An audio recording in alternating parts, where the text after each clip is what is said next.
My name is Erica Dunn, and this is my informative speech.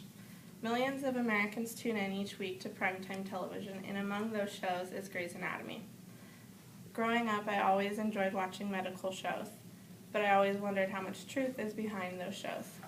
I'm not alone. According to Dr. Matthew McCurt in the House Organ published by Vanderbilt University Medical Center in November of 2011, he stated, "As a fan of Grey's Anatomy, since it premiered in 2005, I was giddy that even more people would hear Judy's story.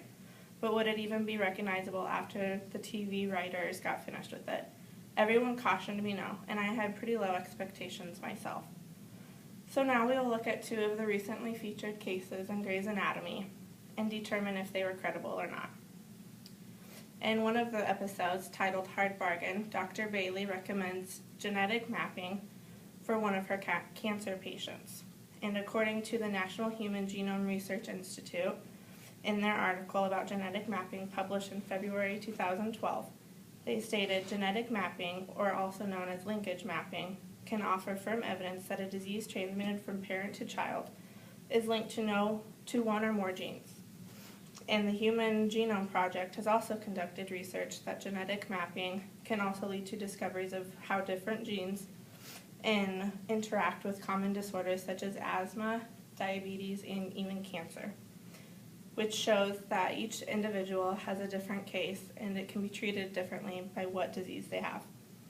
To begin a genetic map, doctors collect blood or tissue samples from the patient or even family members. And with extensive lab procedures, scientists are able to isolate the DNA, and from these samples begin the DNA sequencing. According to Meg Marinis, Director of Medical Research for Grey's Anatomy, who wrote in the medical case file for this episode, in February 2013, she posted, "Past studies have indicated that even if patients have the same cancer, they do not necessarily benefit from the same courses of treatment. One form of chemo may work well for one breast cancer patient, and sadly not work at all for another," which is illustrated with the picture on the handout. In the next episode, we go through Dr. Shepard's nerve transplant. And according to the Washington University School of Medicine in St. Louis, in their article titled Nerve Injury and Recovery in 2011, in some cases in which sensory or muscle recovery is not anticipated for a long period of time, nerve transfers may be used. These transplants use functioning nerves that are close to the target muscle or sensory area, and these nerves are then transferred to the injured ones.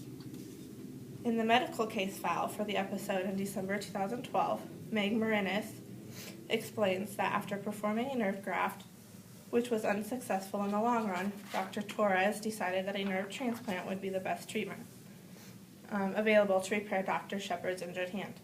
This will be done by using Dr. Shepard's sister, who will use some of her leg nerves, which function in the same way for the foot as the ones in the hand or arm do for the hand.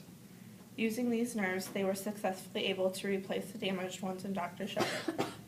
So based on these two episodes, the credibility from Grey's Anatomy seems to be true, but not everyone agrees. So we will now weigh in on what some of the medical professionals had to say. Dr. Matthew McCurt stated after his episode aired that they were surprisingly faithful to the medical details, but I expected them to capitalize more on the dramatic elements of Judy's story, which seems plausible since Grey's Anatomy has proved that their drama can be exaggerated at times. There are nurses that disagree based on another episode they viewed. Heather Moore, a nursing student at the time, stated in the Eagle Tribune on March 5, 2007, they were coding her for an hour and a half, and all of a sudden she has a sustainable heart rhythm. This does seem to be exaggerated, because after an hour and a half of being dead, you're unlikely to be back alive all of a sudden. Although Grey's Anatomy may not be 100% accurate, most of the time, based on my research, they prove to be.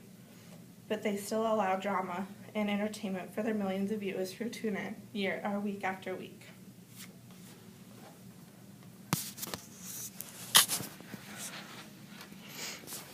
Thanks for watching.